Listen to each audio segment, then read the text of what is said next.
Why does the narcissist do all of this? The sudden silences, the periods of no communication, when before the airwaves crackled with the send and return exchange of text messages. The repeated calls throughout the day to talk of something and to talk of nothing, now gone and empty. The absence of a morning greeting, the absence of any greeting, just absence. Cold and unremitting silences which stretch from hours to days to weeks. What was once there has been banished. What's it all for? Perhaps he just wants some time alone. The inability to ever say sorry, the frustrating failure to ever issue an apology, it is as if those words cannot be formed, or do they manifest and something causes them to freeze so they never find the light of day? The denial of fault, the deflection of blame, the resolute and forthright rejection of any accountability. All you want is to hear her say it the once, to say sorry, to hear that admission and sense some humanity exists there after all. What's it all for? Perhaps she believes that I will think less of her if she apologizes to me. Never-ending carousel of blame and accusation, the merry-go-round of that dizzying discussion which never reaches fruition, the whirling array of, I never said that, you do the same, you can't keep accusing me, and so much more, leaves you disorientated and nauseous.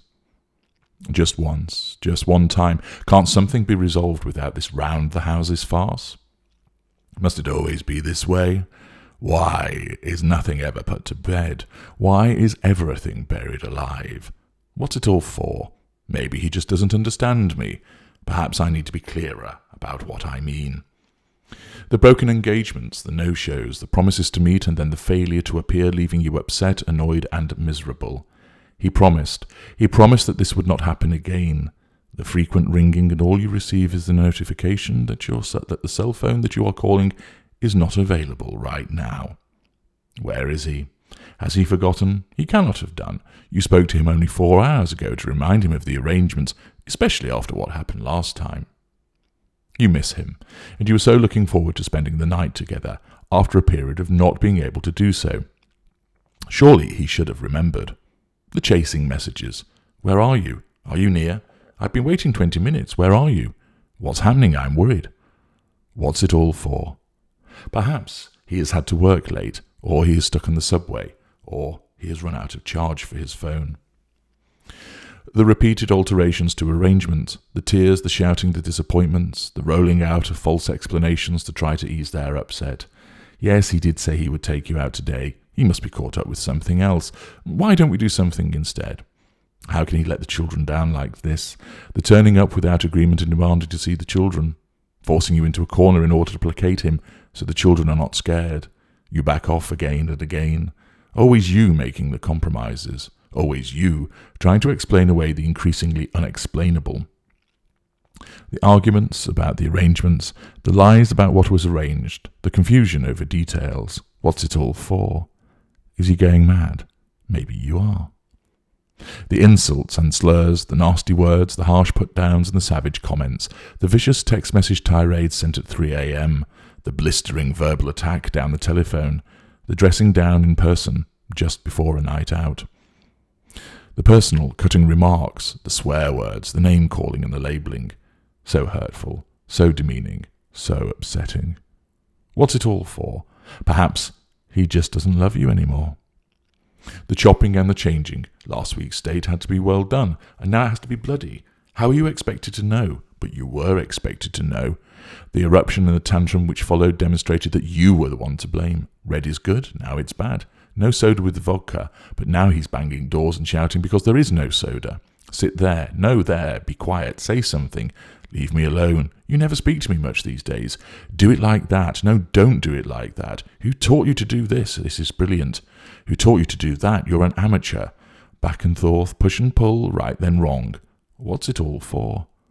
Perhaps he just cannot remember, or he just wants to keep changing for the sake of it. Perhaps the pressure of work is really getting to him these days. The argument over nothing, the argument out of nowhere. The argument when everything was going well. Why is she angry all of the time? Nothing is ever right. But rather than discuss it in a civil manner and be reasonable with one another, there always has to be a fight. She could start an argument in an empty room. She seems to thrive on creating a scene. So many days, so many occasions, so many events, all spoiled by the epic tantrum which she throws. What's it all for? Perhaps she has anger management issues. The sudden bouquet of flowers, the expensive perfume, the sudden trip away to somewhere exotic and exciting, the sensitive poem carefully written in copper plate and placed under your pillow, the sudden proclamations of love, the dizzying romance, the grand gestures. What's it all for? He must really, really love me. The accusations, the challenges, the pointed finger and the sneer, the demands for the truth when you're telling the truth, the inquisition and the interrogations over anything and nothing, the way you answered the phone, the way you wear your dress, the friends you said you were visiting, the time you came home, always the questions, the allegations of lying, cheating, and skullduggery. Every time this happens, when you want to do something, and he never seems to realize he does all of those things himself, what's it all for? Perhaps he is just possessive because he cares so much. The lies, the tales, the fabrications. Every day a new boast which is so outrageous that she must surely know she's telling a porky pie. The flagrant omissions of the truth.